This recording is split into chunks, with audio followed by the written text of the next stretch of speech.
जिसको तुम अपना मान रहे हो ना, ये सांसारिक ही संबंध है, ये यहाँ तक का ही संबंध है। आत्मा का संबंध तो केवल परमात्मा से होता है राजन।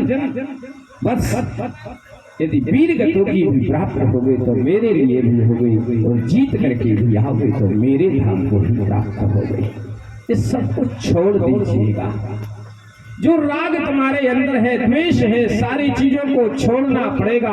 जब तक इन चीजों के लिए नहीं छोड़ोगे तो संसार के बंधन में बंधे रहोगे। जब भगवान को वनवास हुआ तो भगवान को वनवास होने के बाद श्री लक्ष्मण भैया अपनी माँ के पास गए और माँ से आशीर्वाद लेने लगे, तो माँ ने बहुत प्यारा सीता जी ने आशीर्वाद दिया। क्या कहा? राग रोसी श्यामद मोह जन सपने के बस हो। यदि तुम राग में बंध गए कि राग मेरा है, ये प्रेम मेरी अयोध्या है, तो आप भगवान का भजन नहीं कर सकते। राग को छोड़िए, रोग को छोड़िए, ईर्ष्या को छोड़िए। ये ईर्ष्या मन रखिए मन में। ये भरत भैया के कारण ही मैया कैकेयी ने वरदान दिए हैं। यदि कैकेयी मैया से ईर्ष्या रखोगे, भरत भैया से ईर्ष्या रखोगे, तो तुम्हें जाने का कोई फल नहीं मिलेगा। सबको छोड़ना पड़ेगा। और तो ठीक, सपने में भी यदि सोते तो ठीक, जगते हुए सपने में भी आप किसी की ईर्ष्या नहीं कर सकते हैं, तो आज्ञा प्रदान कीजिए। तो आज यही बात श्री द्वारकाधीश अर्जुन से कह रहे, ईर्ष्या को छोड़ दीजिए, मद और मोह को छोड़ दीजिए, प्रेम रूपी संबंध को छोड़ दीजिए। मेरे बाबा हैं, पर बाबा हैं, ये सब संसार एक कठपुतली के तले है कि नहीं अर्जुन? सबको छोड़ करके मैं जो कह रहा हूँ आप उसको कहिए। आप ये सोचिए, मरण शरीर का होता है, आत्मा का कभी मरण होता ही नहीं है। गीता में दूसरे अध्याय में भगवान ने कहा है, नैनम छिदन्ति शास्त्राणि नैनम दाहिता पावक। जैसे हम पुराने वस्त्रों को त्याग करके भैया नए वस्त्रों को धारण कर लेते हैं, उसी प्रकार ये आत्मा इस शरीर को छोड़ करके किसी दूसरे शरीर में प्रवेश कर जाती है, बार बार जन्म लेती रहती है। पुनरपि जननेम पुनरपि मरणम पुनरपि जननी जरते शयनम। बार बार जन्म लेती है, बार बार मरण होती है। इसी 84 के चक्कर में यह फंसा रहता है। ये संबंध केवल संसार तक रहता है, बाकी संबंध टूट जाता है, जाने के बाद समाप्त हो जाता है। सबको छोड़िए, संबंध यदि जोड़ना है तो परमात्मा से जोड़े। और तुम सुखी की बात कर रहे हो तो राजन, संसार में कोई सुखी नहीं है, सारा संसार दुखों से भरा हुआ।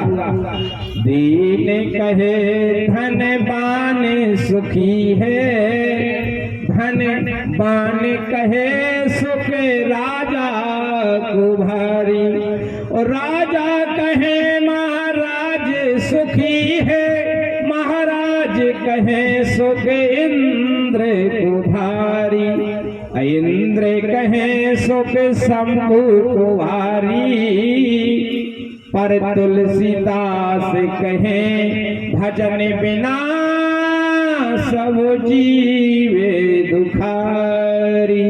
संसार में कोई सुखी नहीं है, वही परम सुखी है। जो परमात्मा का भजन करे, परमात्मा को याद करे, वही सबसे बड़ा सुखी और वही सबसे बड़ा भक्त है।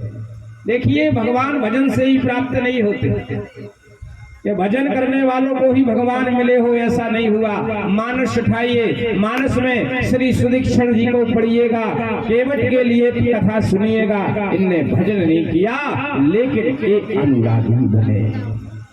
नहीं सत्संग जो पे जाग जागा, नहीं सत्संग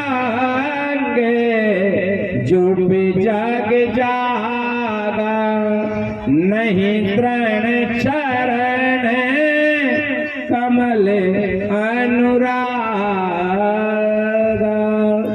जीवन में अनुरागी बनिए। जीवन में जब तक प्रेम नहीं उमड़ेगा, जब तक प्रेम भक्ति जीवन में उत्पन्न नहीं होगी अर्जुन, तब तक भगवत गति प्राप्त नहीं होगी। उमंगिए। केवट के अंदर भी यही भाव रहा, सुदीक्षण के पास भी यही भाव रहा, जटायु के पास यही भाव रहा। अति आनंद उमंग अनुरागा। उमंग जीवन में हो जाए, अनुराग का उपत्ति जीवन में हो जाए, प्रभु पद की प्राप्ति हो जाती है। इस मन को संभालना पड़ेगा, और मन जब तक इस संसार रूपी बंधन में बंधा रहेगा, पुत्रेषणा रूप्रेषणा में मन फंसा रहेगा, तब तक आपको भगवत गति प्राप्ति नहीं होगी। मन क्या है? पुकरा के समान। एक महात्मा थे, और महात्मा राजा का एक आदेश था कि जो इस पुकरा को अफरा देगा उसको आधा राज्य दिया जाएगा। लोभ के कारण बस सब आए, सबने नहीं अफरा पाए, अंत में सबको जेल में जाना पड़ा। एक महात्मा आए, महात्मा बोले हम बुकरे को अफराएंगे। राजा हंस करके बोला, जब इतने राजा नहीं अफरा पाए तुम क्या बुकरे को अफराओगे? बोले महाराज मैं अफराऊंगा, विश्वास रखेगा। महात्मा बुकरे को लेकर के जंगल को गया, एक हाथ में डंडा लिया, और बुकरा जिस वृक्ष पर, जिस पत्ते पर, बुकरे की आदत होता है कि कभी एक पत्ती को नहीं खाता है, हर पत्ते की खाता है।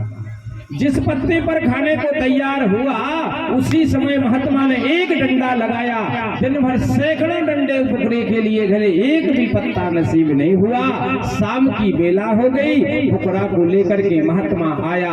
राजा ने हरी हरी घास जैसे ही डाली, बुकरा खाने वाला था, सामने महात्मा खड़ा था, महात्मा डंडा हिला रहा था। बुकरा ने विचार किया, यदि एक पत्ता खाएंगे, एक फल खाएंगे तो एक डंडा फिर खाना पड़ेगा। बुकरा मुंह फेर करके अंदर चला गया। राजा संत की शरणागति में हो गया। भगवान इतने सैकड़ों हजारों राजा नहीं अफरा पाए, तुमने इस बुकरे को कैसे अफरा दिया? महात्मा बोला हमने नहीं अफराए भाई, ये 1.5 हाथ के डंडे ने अफराया। इसका अर्थ समझे? इसका अर्थ ये है कि भक्ति रूपी डंडा ये मन बुकरा ही है, इसकी कभी तृप्ति नहीं होती। इस बुकरे को, इस मन रूपी बुकरे को अपनाने के लिए आपके लिए भक्ति रूपी डंडा, ज्ञान रूपी डंडा चाहिए। जब तक भक्ति और ज्ञान रूपी डंडा नहीं ढलेगा तब तक आपको इस मन की तृप्ति नहीं होगी। तो आज अर्जुन से यही कह रहे हैं द्वारकाधीश, अर्जुन तुम्हें युद्ध करना, नैनम छद्यन्ति शास्त्राणि नैनम दाहिता पावक। आपको युद्ध करना पड़ेगा। अंत में युद्ध के लिए से अर्जुन बाबा तैयार हुए, युद्ध हुआ, और युद्ध जीत करके आनंद की अनुभूति में 17-18 गीता अध्याय सुनाए। देखिए एक और बात आती है, कभी भी भगवान की कथा उच्चासन पर बैठ करके नहीं सुनना चाहिए। नहीं, आप लोग तो नीचे बैठे, भैया जी तखत में विराजे इसलिए कहना पड़ा, उसी की बात अलग है। जब महाभारत का युद्ध होने लगा तो महाभारत के बीच में श्री अर्जुन के लिए भगवान ने 18 द्वारकाधीश ने 18 अध्याय अर्जुन बाबा को सुनाए, और अर्जुन कहने लगे प्रभु बहुत आनंद आ गया गीता सुनने में। उसी समय हनुमान जी भी कूद पड़े बीच में। हनुमान जी कह रहे प्रभु बड़ा आनंद आया आपकी गीता का उपदेश सुन करके। कन्हैया बोले हनुमान गीता तो हमने केवल अर्जुन को सुनाई थी, तुम बीच में कहां से आ गए? बोले प्रभु आपकी रथ की ध्वजा पर बैठ करके मैंने गीता का उपदेश लिया। उसी समय द्वारकाधीश ने हनुमान जी को श्राप दे डाला। अर्जुन हनुमान उच्चासन पर बैठ करके भगवान की जो कथा सुनता है उसको प्रेत बनना पड़ता है। हनुमान जी को भी प्रेत बनना पड़ा। एक प्रेत गीता का दर्शन आया है, गीता प्रेत से मिलेगा। तो कभी भी भगवान की कथा हो नीचे बैठ करके भगवान की कथा को सुनना चाहिए। जो उच्चासन पर बैठ करके भगवान की कथा सुनते हैं भैया उनको प्रेत और महाप्रेत की योनि प्राप्त होती है। बोलो गीता मैया की जय। वृंदावन बिहारी लाल